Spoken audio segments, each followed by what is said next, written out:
OMG, definitely the best episode we have seen so far from the book of Boba Fett. How are you guys? So excited to bring you today's review, and I didn't want to spoil it so early in the review, but I can't hold my excitement. The Mandalorian is back. Din Djarin, with his dark saber, presumably will be back. If not in the next week's episode, then probably in the near future. But of course, in all my excitement, I got ahead of myself, so let's start from the beginning, where each and every episode is seemingly starting this way, with Boba inside the Bacta tank. He has a keen interest in Jabba's palace, now Bib Fortuna's. However, it is a stronghold, and for the moment, Boba takes a step back. We get a quick transition of seeing the moons of Tatooine. They each even have a name, so it's great to see these things, these tidbits, getting canonized as time goes on in these small series. But all of a sudden, in the dark, looming night, Boba sees flares and flashes going off in the distance. We actually know that this is what happened in season 1 of The Mandalorian, where Din Djarin was fighting Fennec Shand. It was actually Din Djarin who used these flares to blind Fennec Shand temporarily. And as I said way back when in season 1 of The Mandalorian, when I first saw this episode, you remember the footsteps. They were similar to Boba Fett's footsteps in Empire Strikes Back, sounding like spurs walking. We now see that same scene from season 1 of The Mandalorian, interpreted in a different way now in the book of Boba Fett. Instead of leaving her to die, Boba takes her to a nearby city. The Modders that we saw in the last episode, the Modifiers, the Vespa gang, are hanging about in this what looks like a tattoo parlor. In real life, here it's where the mods get their cyborg transplants. Boba comes in without reservation, simply gives him a bag of money so that he could save his friend's life. If you're wondering, yes, the surgeon actually is using a super battle droid arm. This is a clear reference to Darth Vader getting left on Mustafar by Palpatine. Broken down and trying to survive, it was Darth Vader who used Federation droid parts to move about, and he actually had a super battle droid arm. We get to see how Fennec Shand got her robotic parts that we've seen earlier. This is the only way Boba could save her, and with this, they form a partnership. Now that Fennec Shand owes Boba her life, Boba only wants what's his, and that's Slave 1. We now understand that Slave 1 is located inside Jabba's palace, and ever since Boba went inside the Sarlacc, at the time it was parked inside Jabba's palace, and it remained there for all these years. Before they could go in, however, Fennec Shand uses a tiny probe droid. This small bugger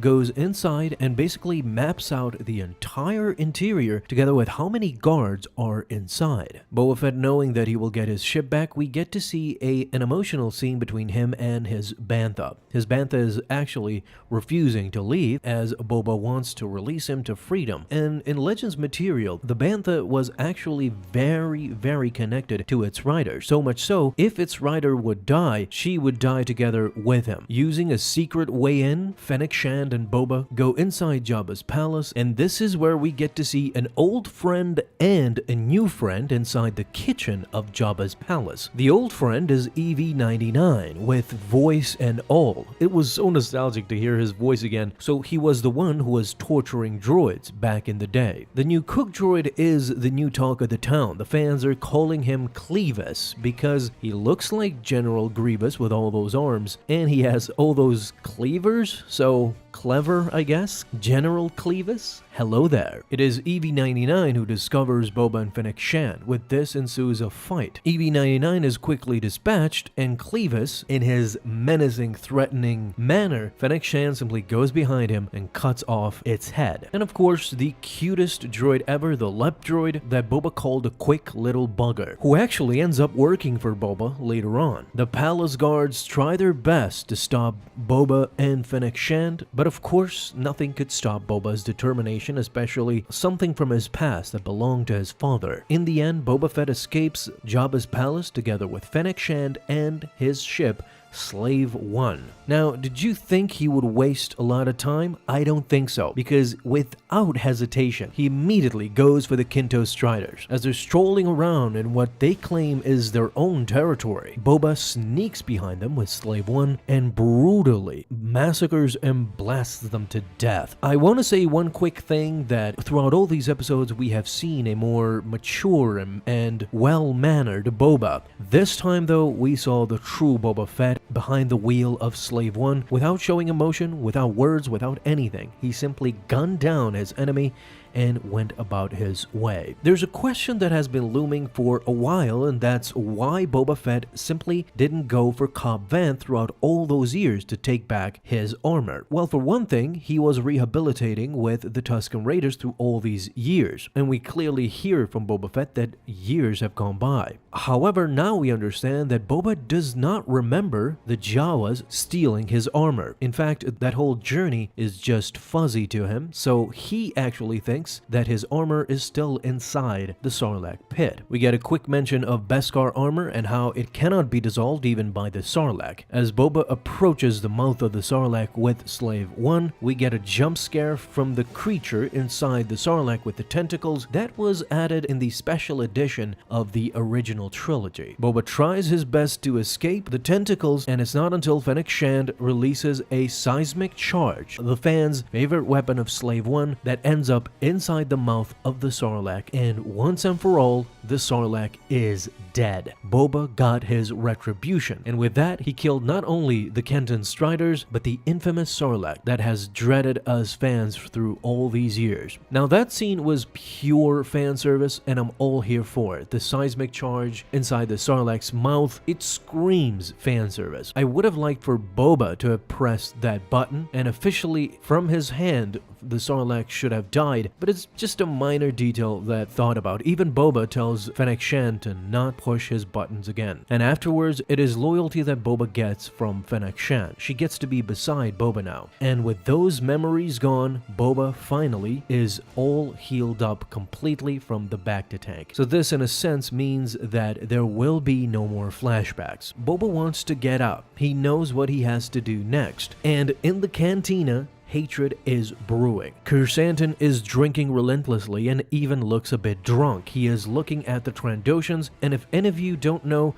the Trandoshans and the Wookiees have had a mutual hatred and disdain for each other for a long time. As emotions are taking over Black Chrysanthemum, he simply gets up and in clear-cut gladiator fashion, he destroys every single Trandoshan that was gambling there, to such an extent that he grabs the main leader, and as much as Garso Whip tries to appeal to his more rational side, even calling him Santo, one of his nicknames in the comics, vowing that if he lets this Trandoshan go, his tab will be cleared. There is no room for love left in Black Chrysanthemum's heart, especially for Trandoshan, and I actually truly loved this scene because it showed that the Book of Boba Fett is not entirely a kid's show. Up until this point, they have shied away from violence with everything they had, but this time it was not so. We actually got to see Black Chrysanthemum rip an arm apart from a Trandoshan and leave it there on the floor. Boba was here to witness all of it, and in the end, this old team became a team again. We all know that Boba Fett and Black Chrysanthemum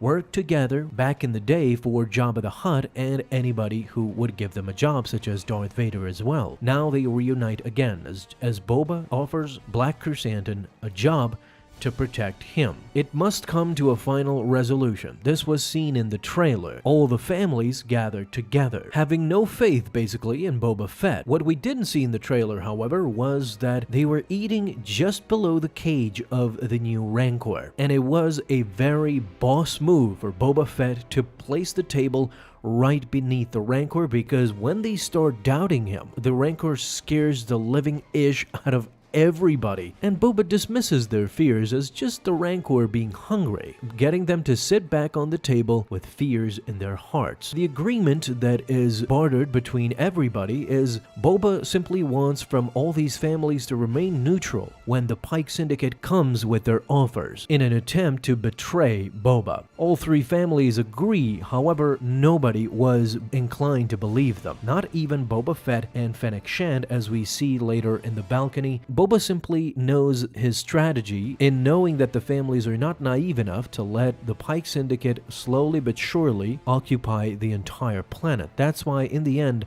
they have to work together. Boba has a lot of money. What he doesn't have is muscle. This is where Fennec Shand says, money can get you muscle, you just need to know where to look. And in an instant, we get to hear the Mandalorian theme back again. This is when I went berserk, knowing what that means, ladies and gentlemen.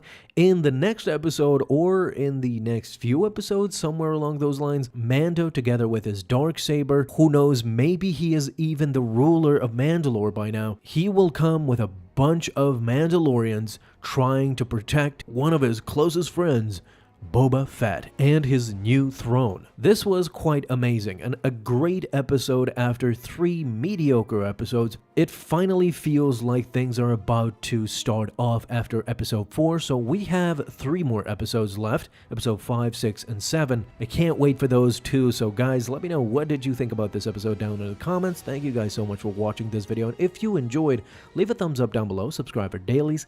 Now you can have an awesome day, Star Wars fans. I'll see you in the next video, and may the Force be with you. Until then.